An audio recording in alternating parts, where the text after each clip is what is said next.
A paz do Senhor? Amém. Você pode abrir a Bíblia em João capítulo 5. Nosso irmão acabou de ganhar a oportunidade de João capítulo 4. A gente vai prosseguir um pouquinho mais para frente com a história lá em João capítulo 5. A gente vai ouvir hoje sobre a cura de um paralítico. Para ganharmos tempo, vamos ler do capítulo 5, do versículo 1 ao versículo 20. Todos acharam? Amém? Amém. Vai dizer assim: passadas estas coisas, havia uma festa dos judeus, e Jesus subiu para Jerusalém. Ora, existe ali, junto à porta das ovelhas, um tanque chamado em hebraico Betesda, o qual tem 5 pavilhões. Neste jazia uma multidão de enfermos, cegos, coxos e paralíticos. Entre parênteses, não sei se na sua Bíblia vai estar assim: esperando que se movesse a água, porquanto um anjo descia em certo tempo, agitando-a. O primeiro que entrava no tanque, uma vez agitada a água, sarava de qualquer doença que tivesse. Fecha parênteses. Versículo 5.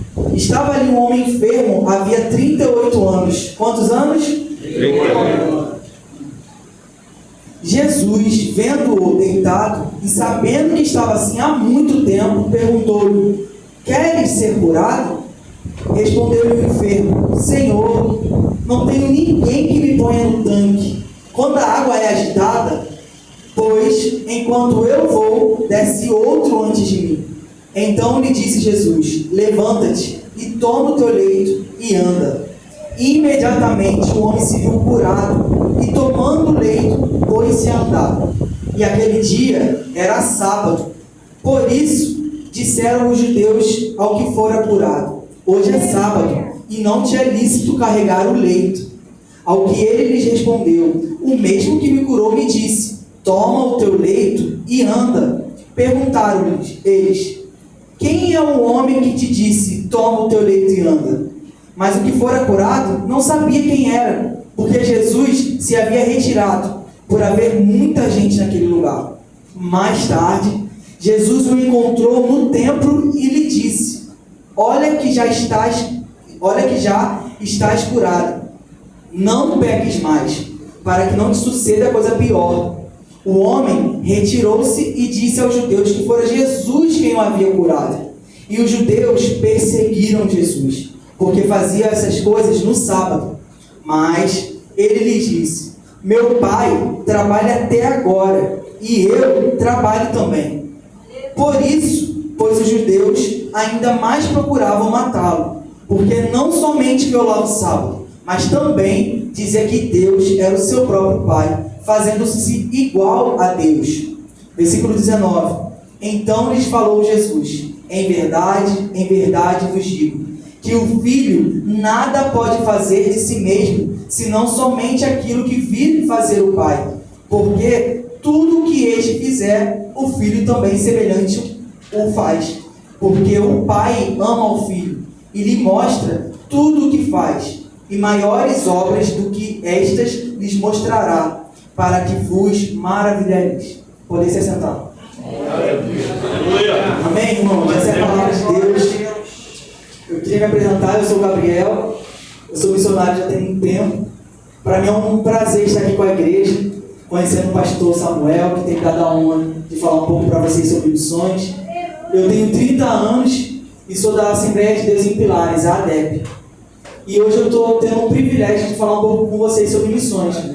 Mas antes de falar um pouco sobre os trabalhos missionários na Tailândia, eu queria dar um embasamento bíblico para os irmãos entenderem o conceito e o firmamento que existe na missão. Porque, com o passar do tempo, eu tenho percebido que às vezes nós erramos porque nós não meditamos e não conhecemos a palavra de Deus. E por esse motivo é necessário a gente se fundamentar não nas experiências dos missionários, mas se fundamentar na palavra de Deus. Quantos acreditam que a palavra de Deus é viva e eficaz? Dá uma glória a Deus. Glória a Deus. Amém.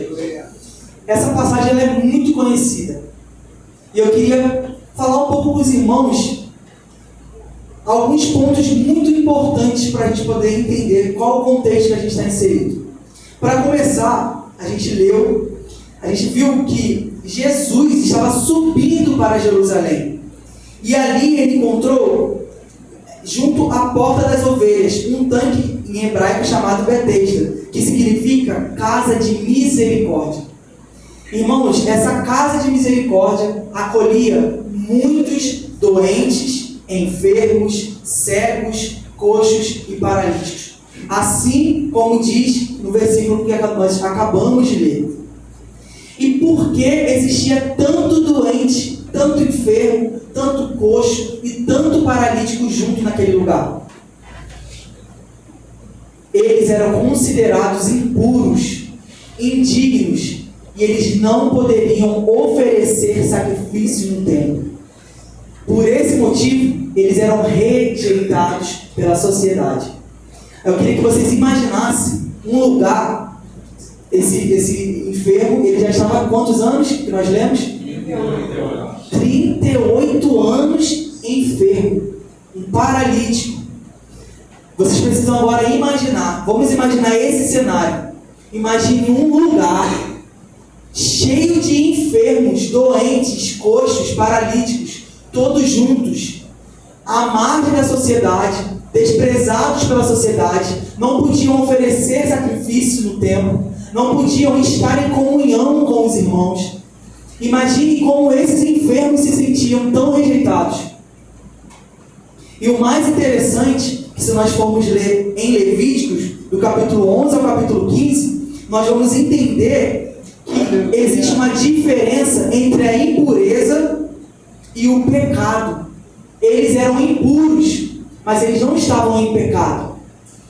Naquela época não existia hospital, não existia plano de saúde, e por esse motivo, Deus entregou nas leis uma forma do povo não se contaminar.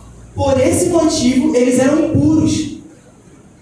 Vamos pensar, não existe hospital, não existe médico, não existe outra solução. Então a solução dada por Deus, o Criador, era separar esse povo que tinha algum tipo de enfermidade específica, para que eles ficassem como se fosse um tempo isolado, até eles serem curados, para depois eles serem voltados para a sociedade. Só que nos olhos dos judeus, eles não olhavam esse povo como um povo impuro, mas sim pecador. Então eles eram extremamente rejeitados pela sociedade. E olha que curioso, o lugar que se chama Betesda, que significa casa de misericórdia, não havia misericórdia naquele lugar. Pelo contrário, eles eram excluídos pela religião. Eles eram limitados ao acesso ao templo. E eles faltavam com qualquer tipo de assistência. Não existia assistência para esse povo. Irmãos, imagine a podridão que deveria ser esse lugar. Imagine a sujeira que seria esse lugar, com tanta gente doente, tanta gente enferma e sem ninguém para poder acolher, ajudar e dar nenhum tipo de suporte, porque eles eram considerados impuros. E é nesse contexto, nesse lugar de espera, nesse lugar de frustração, imagine o coração desse homem há 38 anos esperando ser curado. Irmãos, 38 anos esperando por uma cura. Imagine o coração dele, a tamanha frustração de não ser conseguido ser inserido dentro de uma sociedade. Ou seja, existia toda essa impureza que era dada pela lei, mas que ao invés de ser gerado um lugar de cura, era gerado um lugar de rejeição total. Então, eles não eram considerados dignos, eram considerados totalmente impuros e pecadores. E a doença passou a ser vista como uma culpa.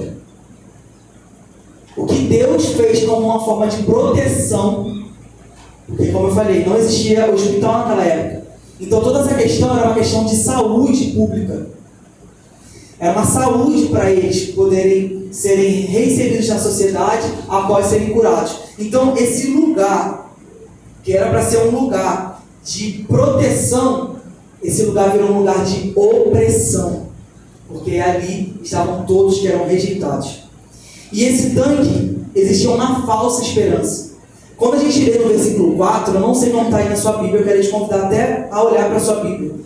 Vê se no versículo 4 tem um parêntese, porque na minha Bíblia tem um parêntese do versículo 4 falando sobre essa falsa esperança no tanque. E eu vou explicar para vocês o porquê. Existia uma crença, não que seja real, não que seja uma realidade, mas existia uma crença que descia um anjo nesse tanque e movimentavam as águas. Se a gente for pegar os manuscritos antigos da igreja primitiva, a gente não consegue ler exatamente esse comentário que está entre parênteses. Por quê? Os copistas recentes, eles começaram a colocar como se fosse um comentário para que a gente pudesse entender o que existia por detrás dessa crença popular. Porque como um homem ficaria 38 anos esperando um milagre? Que crença forte era essa para uma pessoa ficar ali parada durante 38 anos? Então, os copistas, eles abrem esse parênteses para a gente poder entender qual é esse contexto. E é justamente isso. Existia essa crença que o anjo descia e movimentava as águas.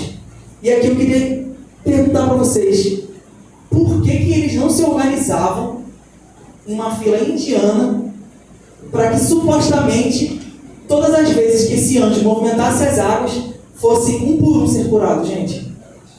Já parou para pensar por que eles não foram capazes de se organizar entre si para poder fazer uma coisa organizada, já que eles criam que essa cura era possível? Quando eu estudei esse texto, eu fiquei perguntando, Senhor, por que eles mesmos, os próprios doentes e enfermos, não se organizavam para poder ir atrás desse tanque e quando o anjo movimentasse as águas, eles descessem essas águas e fossem curados? Por quê? Por causa do egoísmo. Exatamente. Existia um egoísmo. Irmãos, é interessante demais. Todos eles excluídos pela sociedade. Todos eles no mesmo contexto de discriminação. E mesmo assim, eles conseguiam excluir uns aos outros. Então, nesse lugar que era para ter misericórdia, porque é isso que significa a palavra Betesda, não existia nenhum tipo de misericórdia. Só existia egoísmo. Só existia o eu querendo primeiro ser curado. Primeiro eu, depois o meu irmão. Mas vamos dar continuidade. O texto vai dizer que Jesus vai lá e cura ele. Mas Jesus cura no sábado. Aí virou uma confusão generalizada. Por quê? O sábado era o dia específico que eles não poderiam trabalhar. Eles precisavam dedicar aquele dia exclusivamente para o descanso. Então, quando os religiosos souberam que aquele homem tinha sido curado, eles colocaram a lei acima da cura de um homem que estava há 38 anos enfermo. Ao invés de eles se alegrarem pela cura de um homem que estava há 38 anos enfermo, eles queriam era matar Jesus porque curou ele no sábado.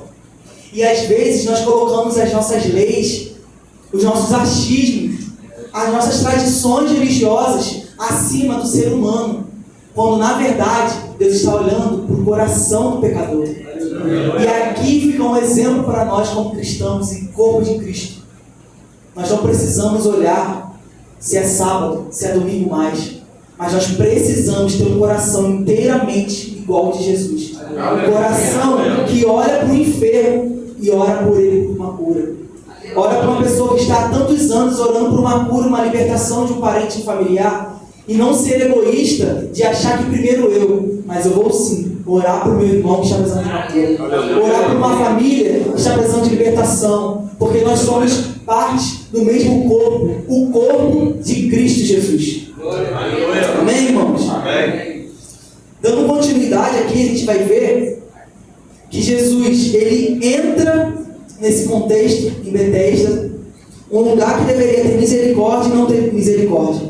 Jesus entra num lugar onde as pessoas estavam à margem da sociedade, um lugar cheio de doentes, cheio de enfermos, um lugar totalmente de exclusão, um lugar onde todos eram invisíveis para a sociedade religiosa. E ao invés de Jesus ir ao templo primeiro, Quando a gente leu aqui, a gente viu isso. Ele estava subindo para Jerusalém. E ao invés de ele ir para o templo, ele preferiu ir para um lugar onde só tinha gente rejeitada. Um lugar de opressão. Um lugar que não era bonito. Um lugar que não era cheiroso. Um lugar onde não tinham pessoas, na visão dos judeus, que serviam para algo. E é nesse contexto que o próprio Jesus ele entra. Irmãos, não existe lugar tão escuro que Jesus não possa entrar na sua vida. Não existe uma situação tão pesada na sua família que Jesus não tenha poder suficiente para alcançar. Não existe parente tão oprimido por Satanás que o próprio Jesus não possa libertar. Saia daqui essa noite crendo nisso. Não existe lugar mais sujo que Jesus não possa entrar. Às vezes nós limitamos Jesus, colocamos ele num quadrado, achando que Jesus precisa ser movido da forma que eu acho que é correto. E aqui nesse texto fica um grande ensinamento para nós. Jesus, ele não vê como o homem vê. Nós, provavelmente, nunca iríamos querer pisar nesse lugar. Porque esse lugar, ele é muito sujo. Esse lugar, ele é muito impuro. Então, para nós cristãos, muitas vezes, nós não queremos nos sujar, porque existe muita podridão, existe muita sujeira, existe um fedor. E é nesse lugar que Jesus, o Deus 100% encarnado, 100% homem e 100% Deus, ele entra nessa situação. Então, grave isso no seu coração nessa noite. Não existe lugar tão escuro que Jesus já possa te alcançar. Aleluia! E eu acho muito interessante, porque dentro desse contexto que Jesus entrou, ele não começou no templo cheio de gente limpa, mas ele começou no tanque, onde ninguém queria pisar. E no versículo 6 ao versículo 9, fazendo uma análise com os irmãos, tem uma questão que me deixa bem indagado. Existia um homem há 38 anos enfermo. E mesmo assim, Jesus pergunta para ele: você quer ser curado? Quando eu li isso, eu pensei, que irônico Jesus está sendo. Se Jesus sabia que o homem estava ali há 38 anos, esperando uma cura, esperando um milagre, por que Jesus pergunta para ele se ele queria ser curado? Jesus está confrontando esse enfermo. Porque, irmãos, nem todo doente quer mudança. Nem todo enfermo quer mudar de vida. Sabe por quê? Porque quando uma pessoa nesse estado de 38 anos enfermo, já virou uma identidade. Ele já tem toda uma rotina, uma dependência financeira, uma dependência emocional. A identidade dele hoje é simplesmente um paralítico que está há 38 anos enfermo. E é por esse motivo que Jesus pergunta para ele: você quer ser curado? Isso aqui é um confronto amoroso da parte de Deus. E a resposta do homem não foi sim. A resposta dele foi: não tem ninguém. Ou seja, a maior dor dele não era a perna porque ele não andava. A maior dor dele era o abandono. Existem muitas pessoas a nível Brasil, a nível Rio de Janeiro, que estão abandonadas. E cabe à igreja ser resposta para essas pessoas. Cabe à igreja ir a esses lugares onde ninguém quer ir. Cabe à igreja ser resposta da salvação do Evangelho que há em Cristo Jesus. Aleluia. Jesus precisa ser o nosso maior exemplo. Então, onde esse homem via abandono, Jesus viu uma solução para os seus problemas. Dando continuidade no versículo 10.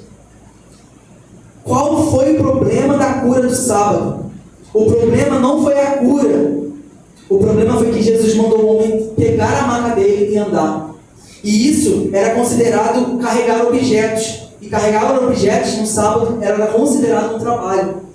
Então, pela lei bíblica, que não dizia isso exatamente, mas os judeus acreditavam, porque eles colocavam toda a tradição acima de qualquer vida. Irmãos, nós não podemos colocar as nossas tradições acima da vida do ser humano. A vida importa. Não são só pessoas vagando por aí no pecado. São pessoas, e essas pessoas elas precisam ser encontradas por Jesus. E como essas pessoas que estão enfermas, paralíticas, cegas, coxos, como elas vão ser encontradas por Jesus? Perceba no texto, elas não foram atrás do templo, Jesus foi atrás delas. Jesus quer encontrar essas pessoas no dia de hoje. E como? Através de nós. Se você está aqui essa noite, você precisa ser resposta para tudo isso. Nós precisamos, nós temos essa responsabilidade como igreja. Nós precisamos ser resposta para um mundo caído. Aleluia. Aleluia. E por que eles queriam matar Jesus? No versículo 18 a gente vai entender. Porque Jesus, ele quebrou o sábado na visão deles. E ele se igualou a Deus. Chamava Deus de seu próprio Pai. E para eles, para os judeus, isso era uma grande blasfêmia e uma ameaça ao sistema religioso. E aqui eu queria trazer 3 aplicações para os irmãos gravarem isso no coração. Quando a gente discorre o texto, a gente vai ver também quando Jesus fala, Deus está trabalhando no céu. Exatamente no versículo 17 ele fala, meu Pai trabalha até agora. Deus descansou na criação, mas ele nunca parou de sustentar o mundo. Deus descansou na criação, mas até hoje ele governa a humanidade. Deus descansou na criação, mas até hoje ele está agindo com misericórdia na sociedade. Já no versículo 19 a gente vai ver que Jesus viu o Pai fazendo algo no céu. Porque ele fala, o Filho nada pode fazer por si mesmo, senão somente aquilo que vê o Pai fazer. Jesus age perfeitamente em sintonia com o Pai no céu. O que Jesus faz na terra revela o que o Pai está fazendo no céu. Eu queria trazer essas 3 aplicações para o coração da igreja hoje. Primeira, o Pai está trabalhando.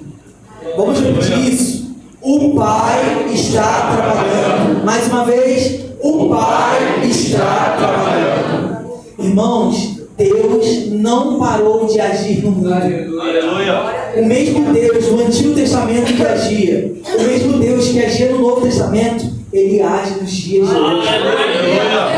Por isso que como igreja é importante nós ouvirmos aquilo que ele está fazendo ao redor do mundo. Muitas vezes nós aqui não vamos ir para lugares longínquos, nós não vamos para os confins da terra. Por quê? Como igreja nós precisamos entender que uns vão, outros vão ficar, outros vão orar pelos que foram, outros vão ofertar por aqueles que estão no campo missionário.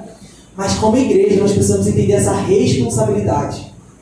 Deus está agindo. Aleluia. E é importante destacar que a missão não nasce da vontade humana, mas da ação contínua do Deus da história. A partir do momento que Deus está agindo ao redor do mundo, eu como filho de Deus, eu preciso entender aquilo que está no coração do meu Pai.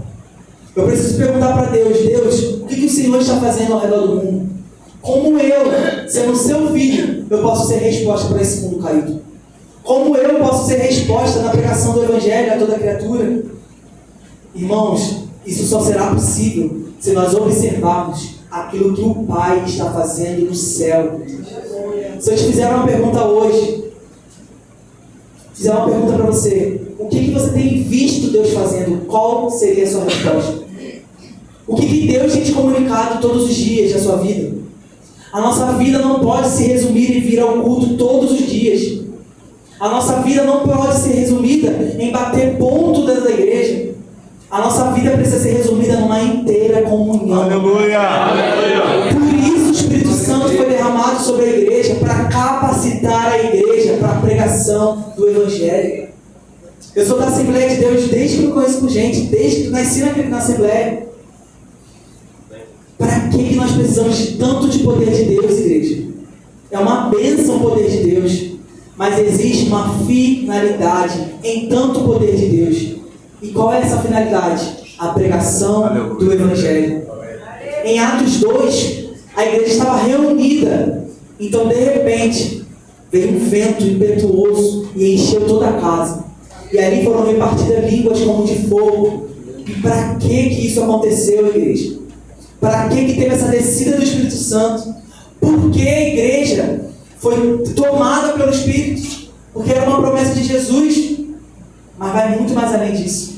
A descida do Pentecoste, esse poder de Deus, ele é 100% para a pregação do Evangelho. Aleluia. Grave isso no seu coração. Os nossos dons, os nossos talentos, os dons espirituais, que é importante para nós como igreja, o fruto do Espírito, tudo isso serve para a pregação do Evangelho e para nós servirmos uns aos outros. Para que eu preciso do fruto do Espírito? Para eu ser parecido com Jesus, para eu servir melhor o meu irmão. Por que eu preciso tanto do poder de Deus? Por que eu preciso tanto dos dons espirituais? Para servir a igreja e para a pregação do Evangelho. Existe um mundo lá fora que ele precisa da pregação do Evangelho, mas não de uma pregação banal e vazia. É uma pregação carregada do poder do Espírito Santo. Amém, irmãos? Nosso papel é encontrar onde o Pai está trabalhando. Saia hoje desse entendimento. Eu preciso entender hoje o que o Pai que está no céu, o que Deus está trabalhando, como Deus está trabalhando, o que Deus está fazendo e como eu posso ser resposta para isso tudo. Grave isso no seu coração. O Pai ainda está trabalhando. O segundo ponto é: Jesus viu o que o Pai estava fazendo. Grave isso. Jesus, ele observou o que o Pai estava fazendo. Ele conseguiu discernir o movimento do Pai. O verdadeiro cristão é aquele que vê o Pai fazendo algo e se junta a Ele. Nós, como filhos, nós precisamos entender, olha, o Pai está fazendo. E eu, como um bom filho, eu quero me juntar àquilo que o Pai está fazendo e eu também vou fazer. Aleluia. Então isso é um convite para a igreja. Irmãos, gravem isso. Deus, ele é muito poderoso. Ele é onipotente, onipresente, onisciente. Ele sabe de tudo. Ele tem todo o poder nas mãos.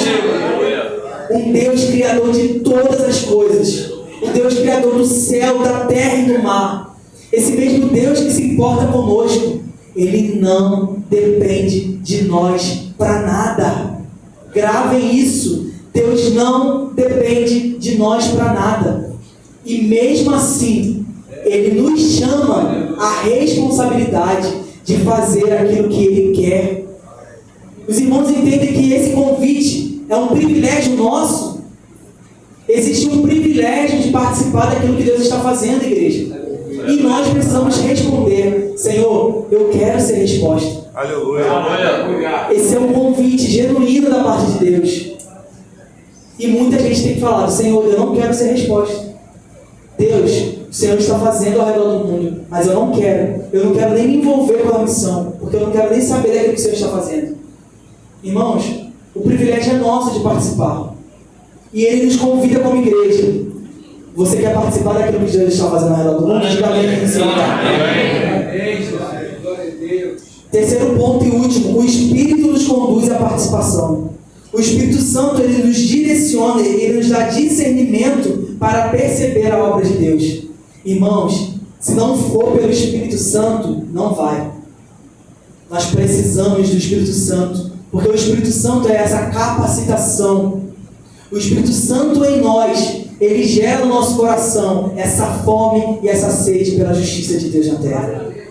Esse Espírito Santo que habita dentro de nós, ele precisa nos constranger em amor, para que nós possamos olhar para a sociedade e falar: Senhor, eis-me aqui, eu quero ser resposta. E aqui é um convite claro para a igreja, para que a igreja não só admire tudo isso na missão, mas para que a igreja participe. Uns vão, outros vão sustentar financeiramente, outros vão orar, outros vão cuidar dos missionários que foram, mas todos vão participar da mesma obra do Pai. Aleluia. Irmãos, talvez vocês olhem para vocês hoje, olhem para a idade, olhem para a família, olhem para a circunstância e falem: eu não posso mais ir, não tenho mais tempo para ir. Mas gravem isso no seu coração. Você pode ser um intercessor da obra missionária. Eu tenho muitas experiências com a intercessão na missão. Eu já viajei muito para a Amazônia, para o sertão, inúmeras vezes. Só para montar uma experiência para a igreja. Teve um ano que nós estávamos numa batalha espiritual muito forte no barco. E era por volta de 2 da manhã. Eu lembro que eu ajoelhei dentro do barco. E eu fui orar. Eu falei: Senhor, parece que aqui vai dar tudo errado. Parece que nós não vamos conseguir sair vivos daqui. Mas eu sei que existem irmãs específicas que têm orado por nós. E eu comecei a falar o nome das irmãs em oração para o Senhor. E na Amazônia a gente não tinha internet. Quando eu voltei para o Rio de Janeiro, eu fui conversar com uma intercessora. Falei: Betânia, no dia X, no horário tal, aconteceu isso, isso e isso. Ela falou: Gabriel, não acredito. Nesse mesmo dia, nesse mesmo horário, nós estávamos orando por vocês. Aleluia. Irmãos, existe poder na nossa intercessão. Aleluia. Muitas vezes nós como igreja nós estamos negligenciando o poder da intercessão. Sai daqui hoje entendendo que há poder na sua oração. Nada é por acaso. Se você colocar no seu coração os missionários para que vocês possam orar todos os dias por eles, vocês precisam crer, porque é pela fé. Vocês oram e creem que o Senhor, Ele vai estar fazendo através da intercessão. Aleluia. Muitas pessoas podem ajudar em oferta. E aqui também eu queria abrir um outro parênteses, porque muitos irmãos falam para mim: Gabriel, eu queria muito ajudar em oferta, mas eu não tenho muito dinheiro. Eu falo: irmãos, o pouco para Deus é muito. Tem gente que quer esperar ter R$500 para ofertar, mas não consegue ser fiel com R$10 mensais. Tem gente esperando ganhar na Mega Sena para poder ofertar. Irmãos, isso não existe. Nós precisamos ser fiéis no pouco. Seja fiel hoje no pouco. Se você só tem R$10 por mês e você quer se comprometer todo mês a ofertar em missões com R$10, glória a Deus, irmãos. Na sua mão, R$10 às vezes é muito pouco. Mas para quem está do outro lado do campo missionário, é muito. Aleluia. Eu falo muito isso lá na minha igreja: irmãos, oferte aquilo que Deus colocar no seu coração, tendo o entendimento que quem faz é o Senhor. A oferta é uma semente. E essa semente ela precisa cair numa terra boa para ela germinar e para ela dar frutos. E é muito importante como igreja entender onde está indo a oferta, aquilo que o missionário está fazendo no campo. Nós observarmos aquilo que o missionário está fazendo no campo, não simplesmente para prestar um relatório, mas primeiro, para nós intercedermos como igreja. E segundo, para nós vermos o fruto dessa oferta. É lindo ver o fruto dessa oferta. Eu tenho muitas experiências com a questão de dinheiro, com a questão de oferta, porque eu já provei e vi a fidelidade do Senhor em cada oferta. O pouco para Deus é muito. Então, como igreja, nós precisamos responder ao Senhor. Eu queria pedir para colocar o slide. Eu queria falar um pouco sobre a missão na Tailândia. Eu estou com essa blusa aqui. Essa blusa é lá da Tailândia, de uma tribo que existe lá na Tailândia. Aqui está a missão que eu vou voltar para lá no que vem, 2026, se assim Deus me permitir. Eu queria convidar a igreja a estar me ajudando em oração. São muitos desafios, como eu falei. Muitos desafios. Mas nós vamos vencer todos eles através da oração. Isso é importante. Pode passar. Aqui é a passagem que nós lemos hoje, participando do que Deus está fazendo ao redor do mundo. E fica aqui o convite para a igreja a participar daquilo que Deus está fazendo ao redor do mundo. Pode passar, por favor. Pode passar. Eu, como falei no início, eu sou o Gabriel, eu tenho 30 anos. Eu sou formado em Engenharia Civil pela UERJ e em Marketing.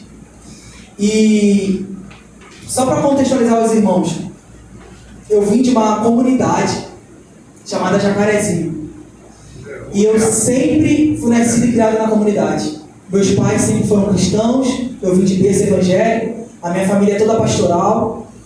E dentro desse contexto, dentro da favela, eu sempre enxerguei a educação como uma forma de não vivenciar aquilo que os meus amigos estavam vivenciando.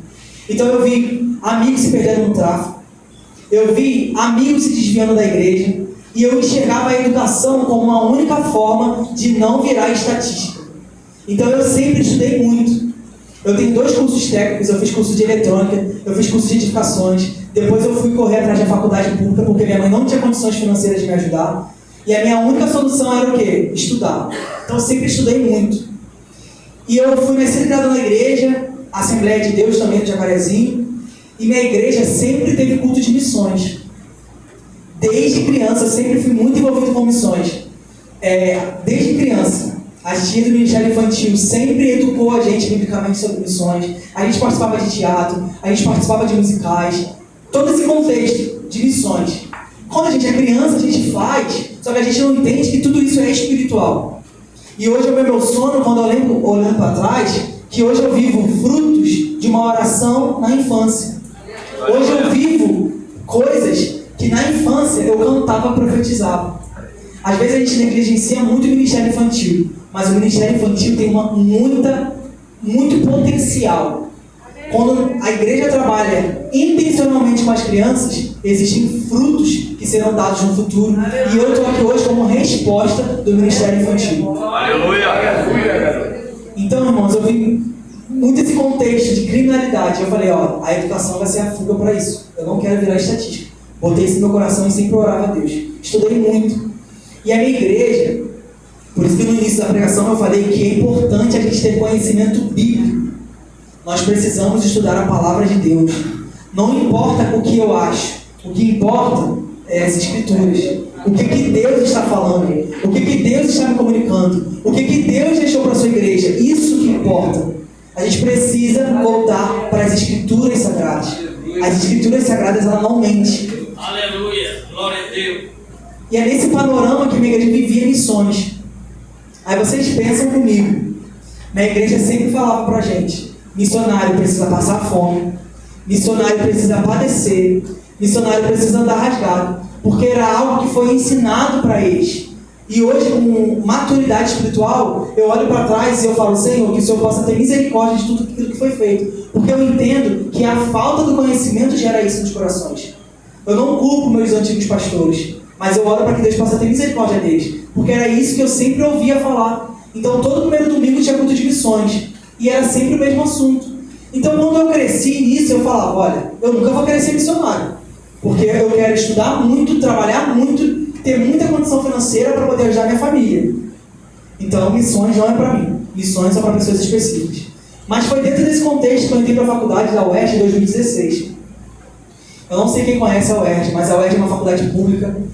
Infelizmente, é uma faculdade com muitas trevas, uma ideologia muito forte, e a igreja precisa ser resposta também lá dentro. Porque a igreja, ela vê muitas trevas num prédio e elas não querem combater, porque é muito problema. São muitas questões dentro daquela faculdade, mas é engraçada a forma que Deus trabalha. Foi nesse contexto que eu conheci um amigo que falou para mim: Gabriel, eu queria muito que você conhecesse a Cru Campus, que era um movimento estudantil dentro da faculdade.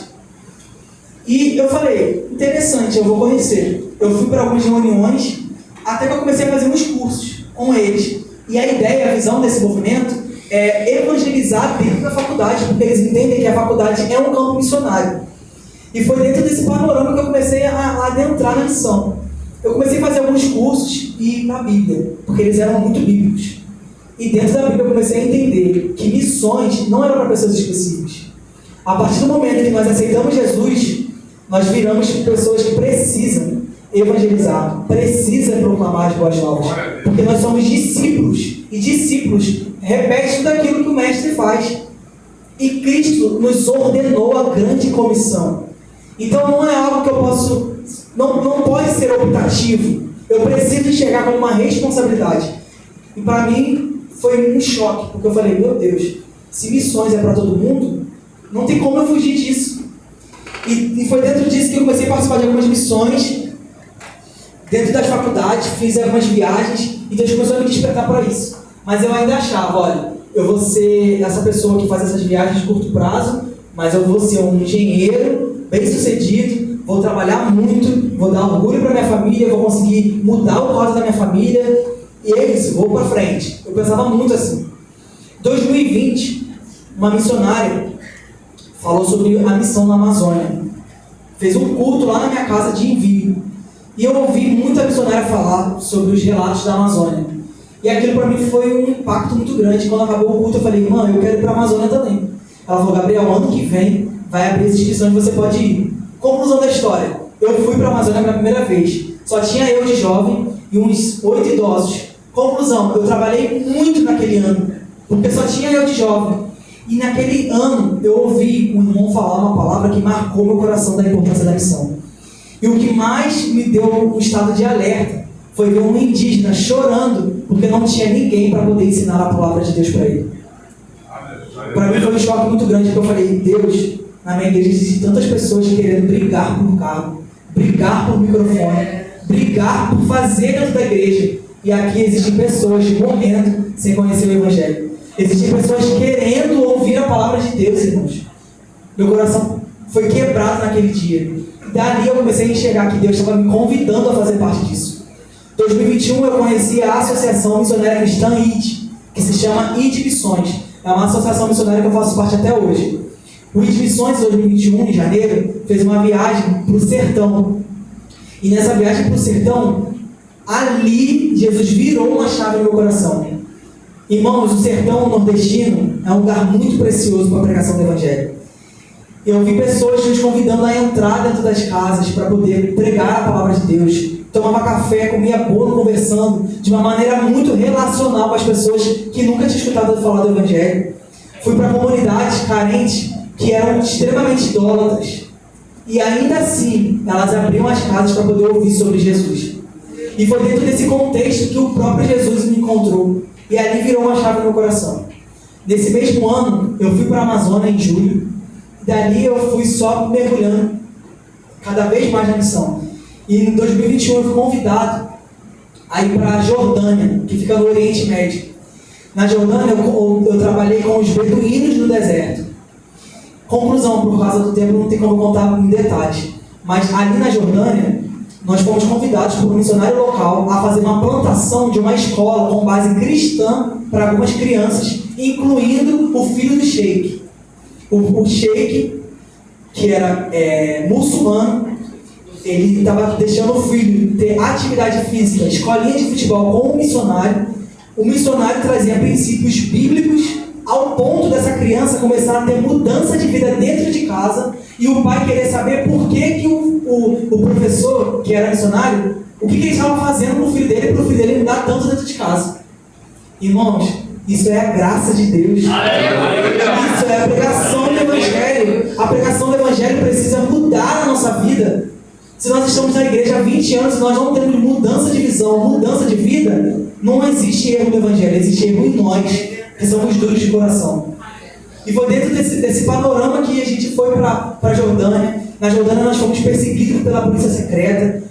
Eu nem sei se eu posso voltar mais para a Jordânia, porque no final, quando a gente voltou, o missionário foi chamado para depor na polícia secreta, porque apareceu nossos rostos nas câmeras, falando que a gente estava fazendo atividade suspeita no deserto. Enfim, em 2021 eu fui para a Jordânia e foi uma bênção o trabalho missionário lá. E daí para frente eu comecei a estudar e eu conciliava o estudo com a missão. Então todas as minhas férias, janeiro eu ia para a missão, julho eu ia para a Amazônia. E foi na Amazônia que eu conheci o pastor Daniel, que me fez convite junto com o pastor Samuel para vir para cá. Conheci o pastor Daniel, uma bênção de Deus para a minha vida, tem me ajudado, tem me encorajado. Um homem de Deus que tem me abençoado muito e meu ministério também, tem acreditado em mim.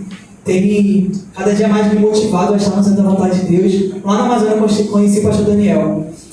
Então eu sempre comecei a fazer essa missão na Amazônia e no sertão.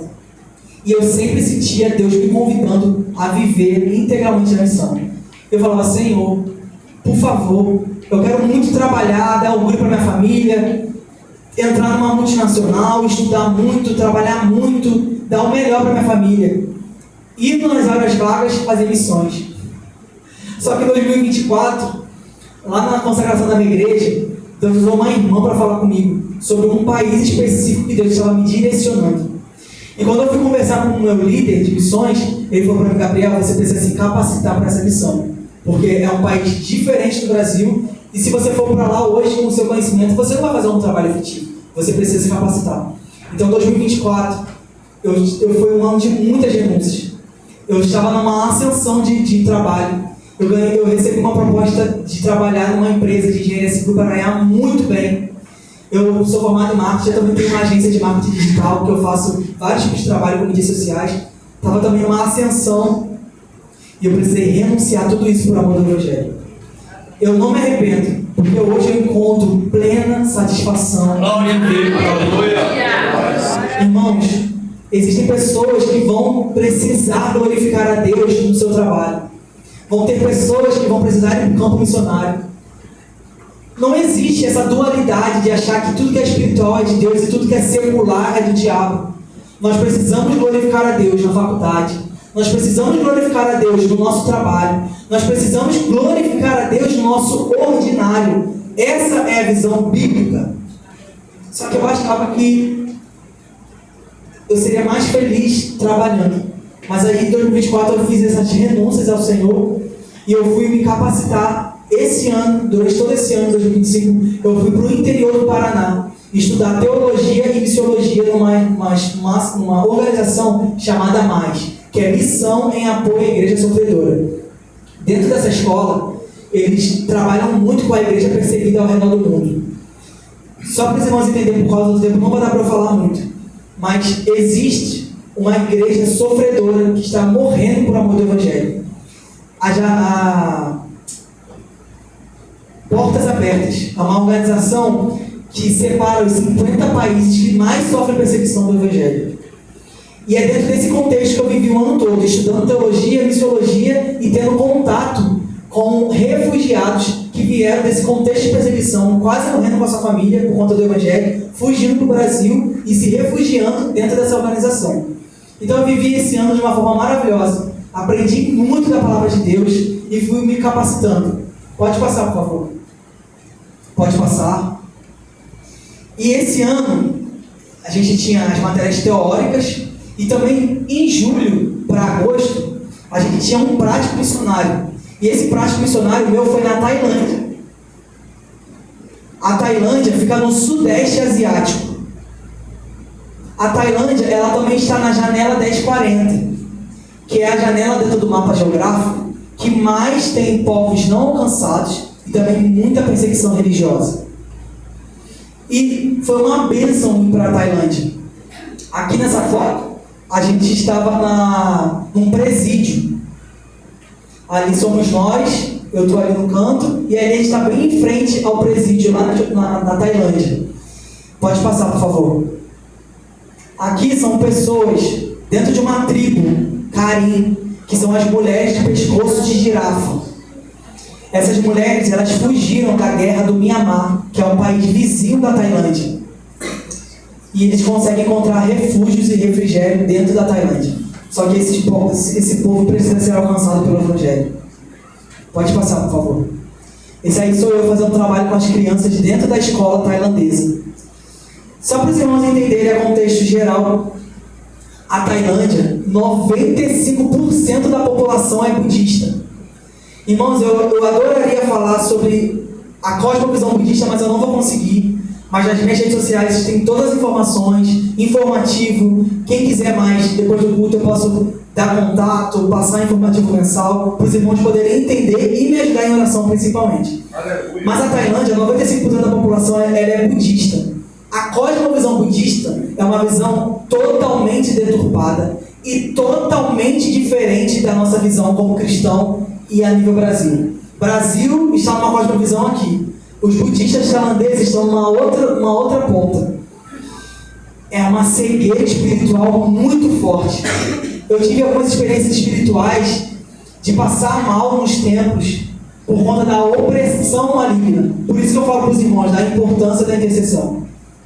As crianças, elas sofrem muito, porque a visão budista não dá a oportunidade de você escolher uma religião.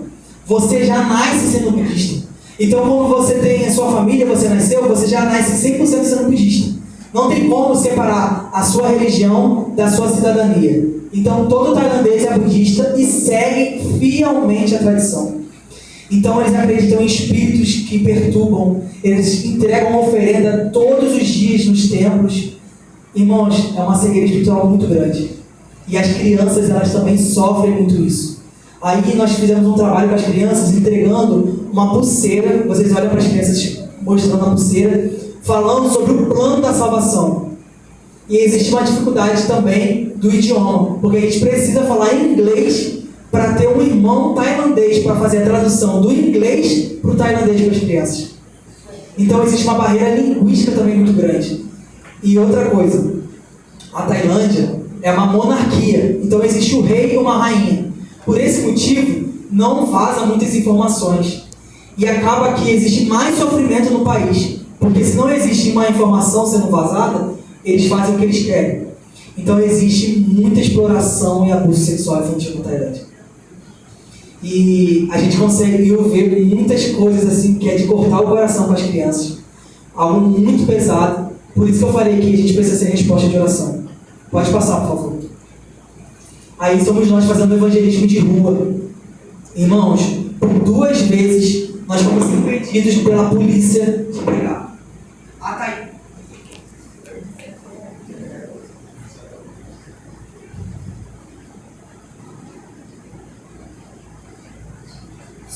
A Tailândia, ela não está dentro dos 50 países mais perseguidos do mundo, mas ela tem uma perseguição velada. O que seria isso? Pelo governo, você não é proibido, mas na prática, eles não permitem a gente fazer a pregação do evangelho. Então, por 2 vezes, a polícia mandou a gente parar, falando que a gente não poderia fazer nada. E teve um dia, que foi um dia depois desse, a gente estava fazendo um trabalho numa praça, tinham vários tipos de apresentações, e a polícia só mandou a gente parar, porque a gente não podia pregar o evangelho.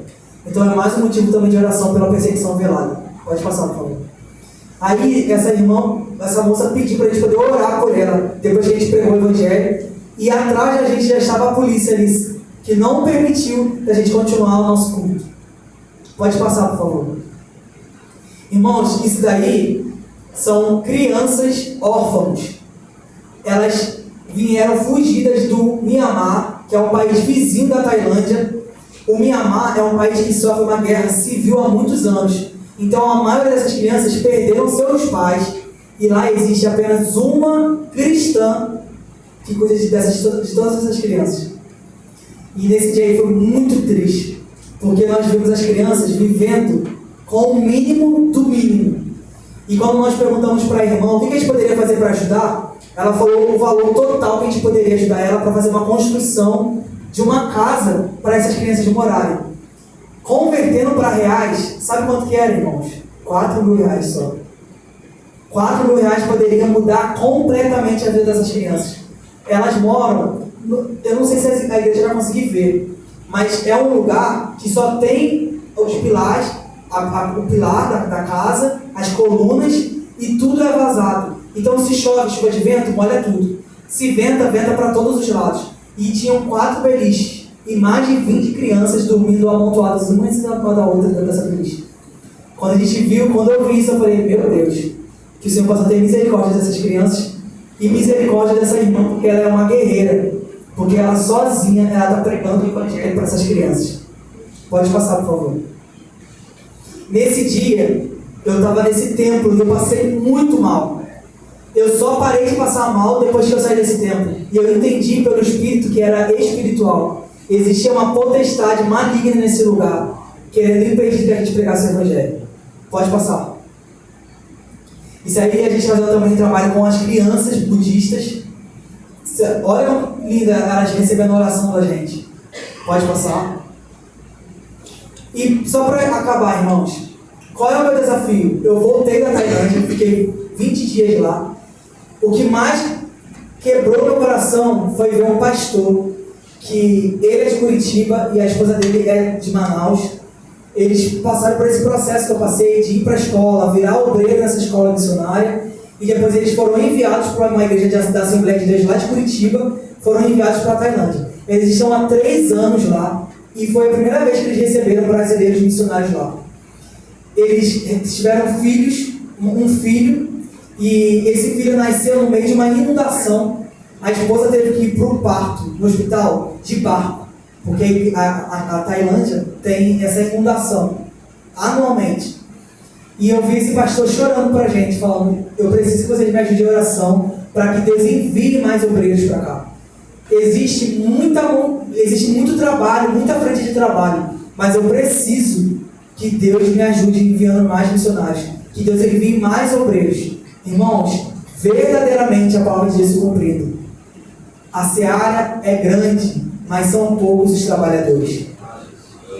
E quando eu vi o pastor chorando, eu falei: meu Deus, aqui é muito difícil, eu não viria para cá. E o pastor sempre conversando comigo: Gabriel, aqui você seria uma bênção para a gente, você ia ajudar muito a gente. Ela falou: pastor, Deus tem algo comigo em outro lugar. E eu voltei para o Brasil. Quando eu voltei para o Brasil, eu fui orar. Falei: Senhor, o pastor conversou comigo, o desafio na Tailândia é muito grande, humanamente eu não vou aceitar isso, eu não vou querer. Eu falei: Deus, eu já renunciei tanta coisa por amor de Ti, eu não acredito que o Senhor vai pedir mais uma coisa difícil assim. Conclusão, irmãos, eu fui orar, ler a palavra de Deus, conversar com a minha liderança, e tranquilamente eu falo para os irmãos: Deus me direcionou totalmente a voltar para a Tailândia. Eu não consegui mais sentir paz vivendo o que eu achava que era para mim agora. Eu entendi que Deus estava me convidando a fazer parte de tudo isso. Foi exatamente aquilo que eu preguei. Existe uma nação lá de gente coxa, paralíticos, cegos espiritualmente, e eles precisam que alguém vá até eles sendo resposta da salvação em Jesus. Existe uma necessidade muito grande que cristãos pregam o evangelho de uma forma genuína na Tailândia. Por isso que eu deixei essa passagem para os irmãos entenderem, porque é nesse contexto que nós precisamos ser inseridos. Um lugar desprezado, é ali que Jesus precisa ser revelado como Cristo ressurreto. E agora eu estou numa grande campanha para conseguir chegar até a Tailândia. Pode passar, por favor. Aqui eu estou contando um pouco sobre como a gente vai servir na Tailândia. Eu vou ajudar no ministério de louvor, na igreja local. Eu vou também ajudar dando aula, porque o pastor já começou a montar um curso de teologia com missões para cristãos que aceitaram Jesus dentro da igreja, que são membros, para que eles se capacitem, para que eles comecem a pregar o evangelho, porque eles são nativos. Então nada melhor do que os próprios nativos pregando para os seus irmãos.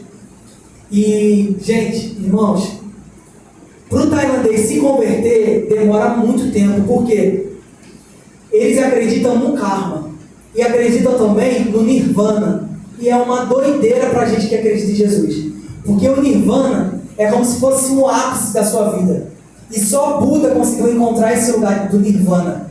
Então toda a sociedade vive uma cegueira espiritual tentando alcançar esse nirvana e tentando fazer coisas que é do caminho óptimo, quem quiser pesquisar depois melhor, fazendo coisas para conseguir alcançar o nirvana e também atraindo um bom karma. Então, quando uma pessoa ela não quer ser mais budista e ela se converte ao cristianismo, é como se ela prendesse no mundo espiritual deles o pai e a mãe. E o pai e a mãe não conseguissem evoluir para o nirvana. Agora você imagina a dificuldade que é a pessoa aceitar Jesus. Porque na cabeça dela, ela não vai deixar o pai e a mãe avançar esse lugar. Então é meio que eles prendem o pai e a mãe num lugar e viram cristãos. Então existe uma barreira muito espiritual para conseguir alcançar o coração deles e tirar essa visão que é demoníaca. Essa visão do budismo é uma visão satânica. E eles não questionam nada, gente. Igreja, eles simplesmente vivem 100% na religião. Eles não cogitam olhar nem para o lado nem para o outro, de tanta cegueira espiritual. E é dentro desse contexto que nós estaremos servindo ali na Tailândia. Pode passar. Pode passar. Aqui eu estou falando um pouco sobre as frentes de atuação. Ano que vem eu vou estar fazendo esse curso para também aprimorar o inglês, a formação teológica, ajudando no evangelismo dentro das universidades na Tailândia, ajudando dentro das escolas budistas a pregação do evangelho, na liderança do Ministério de Louvor e também desenvolvendo um curso. Porque, como eu falei, eles nunca pisaram numa igreja, porque eles não sabem nem o que é igreja e não conhecem Jesus. Eu tive uma experiência de conversar com algumas pessoas na rua, evangelizando, e eu falava, você conhece Jesus? E eles não sabem, nunca ouviram falar sobre Jesus. Dali eu tomei um choque, eu falei, meu Deus, nunca ouviram falar sobre Jesus. É essa a realidade da Tailândia. Pessoas que nunca viram um filme falando sobre Jesus, nunca viram algo na rede social, nada. Extremamente no zero. Então, eu desenvolvi um curso junto com a liderança local dessa igreja, que foi algo de Deus. Como eu tenho formação em marketing, a gente vai montar um curso para chamar esses jovens para dentro da igreja, falando que é um curso. E dentro desse curso a gente vai ter um relacionamento entre os irmãos cristãos, que já são membros dessa igreja, e também desses jovens tailandeses. E nesse curso eu vou dar alguns conceitos de marketing, porque eles têm interesse nas redes sociais. Então é uma isca para atrair eles para um curso de marketing dentro da igreja. Mal sabem eles que ali dentro vai ser pregado o evangelho. Então a gente precisa de oração, porque foi essa estratégia que Deus deu para a gente. Pode passar. Aqui está um cronograma. Dia 17 de março, se Deus permitir, eu estarei voltando para a Tailândia. E eu fico lá durante um ano, porque é um ano de visto. Depois eu preciso sair do país, renovar o visto, para depois voltar. E eu pretendo, depois desse um ano, voltar para o Brasil, conversar com algumas igrejas, contar algumas experiências e, principalmente, mobilizar a igreja em oração e também de envio. Porque, como ele precisa de mão de obra, a minha oração está sendo para que Deus desperte a igreja, para que a igreja consiga enviar jovens, enfim, pessoas que tenham essa disponibilidade no coração para a pregação do Evangelho. Então, para eu chegar na Tailândia, eu preciso levantar o valor de R$30 mil até dia 17 de março. Irmãos, é doideira. Eu só tenho R$5 mil. Minha mãe está desesperada. Minha família está desesperada. E eu, bem calmo. Por quê? Eu já provei e vi da fidelidade de Deus. Eu já provei e vi o Deus que é o dono da obra. Eu não preciso temer, porque dinheiro para Deus é papel. Eu não sirvo ao dinheiro, eu sirvo ao Deus que é o Rei dos Reis. Aleluia. E é sobre essa palavra que eu estou firmado. Então, R$30 mil para mim não é nada, porque quem garante é o Deus da missão. E aqui estão alguns custos da instalação. Eu preciso levantar esse valor de R$30 mil. Eu pedi até, eu tenho um grupo de intercessão que eu sempre coloco informações mensais nesse grupo. Irmãos, hoje eu estou pedindo oração para esse ponto. Me ajude em oração. Os irmãos sempre me ajudam em oração. E eu já pedi oração porque o pastor fez uma reunião comigo de lá, que provavelmente o visto está para mudar o edital. E ele falou, Gabriel, quanto mais rápido você puder dar a entrada no visto, é melhor. Eu falei, pastor, eu estou orando, porque até agora eu não consegui o valor que eu preciso para poder dar a entrada no visto. Mas eu estou mobilizando a igreja em oração. E as compras da passagem. Irmãos, só a passagem da ida é em torno de R$8 mil. Então é um valor muito pesado. Mas eu estou crendo no milagre de Deus. E é dentro desse lugar que eu estou, firmado na palavra de Deus para levantar esse valor de R$30 mil. Pode passar. E quando eu chegar na Tailândia, a partir de março, eu preciso de sustento mensal. E ali nessa tabela está a descrição de cada item e cada valor. A gente aprendeu a ser muito honesto com tudo aquilo que a gente tem, com tudo aquilo que a gente recebe. Essa transparência para a igreja é muito importante, para que a igreja possa entender para onde está indo o dinheiro. E esse valor de 4.600 é um valor mensal. Então eu tenho pessoas que estão se voluntariando. Gabriel, a partir do março do ano que vem, você pode ter certeza que durante um ano eu vou te ajudar com R$20. Eu quero ser fiel nessa missão com R$20. Tem outras pessoas que falam, Gabriel, eu não tenho muito, mas R$50 eu consigo me comprometer. Tem outros irmãos com 100, enfim. O que eu trago para a igreja é o seguinte: não é o seu muito, é o seu coração.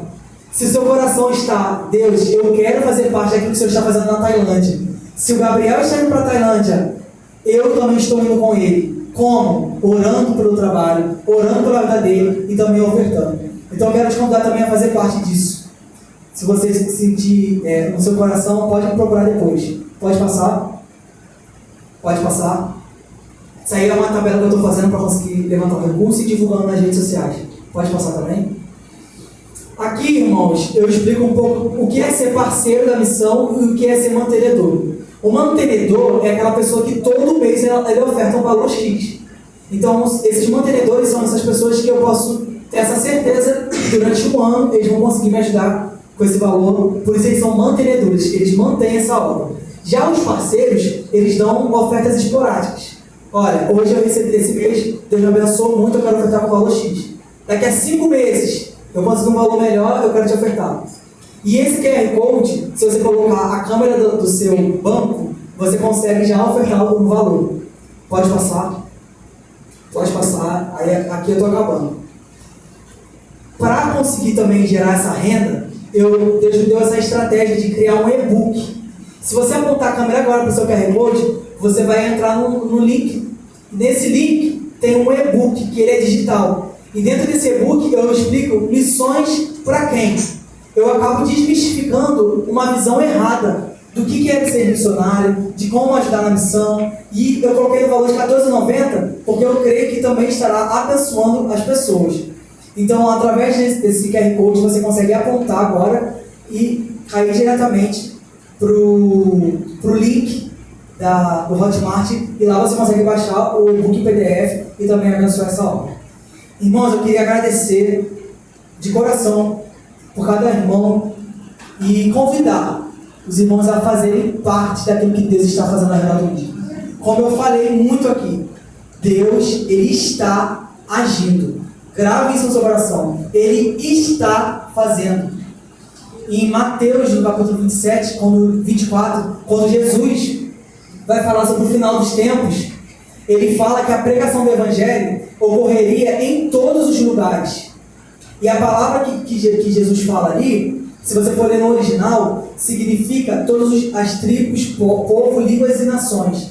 E lá em João, quando João está na ilha de Patmos, ele tem a revelação no Apocalipse, quando ele fala que ele viu o grande trono branco, povos de toda a tribo, raça, língua e nação, ele só comprova aquilo que vai acontecer. O que a gente está falando aqui de missões não é um conto da carochinha. Não é algo que pode talvez acontecer. Eu quero falar para o seu coração. Vai acontecer. Jesus, Ele é fiel à sua palavra. Ele falou que todos esses sinais seguiriam aqueles que creem. Isso vai acontecer. A pregação do Evangelho vai alcançar todos os povos, todas as tribos, todas as línguas e todas as nações. E o Senhor está te convidando hoje a fazer parte disso. Amém? Eu queria agradecer aqui a oportunidade em nome de Jesus.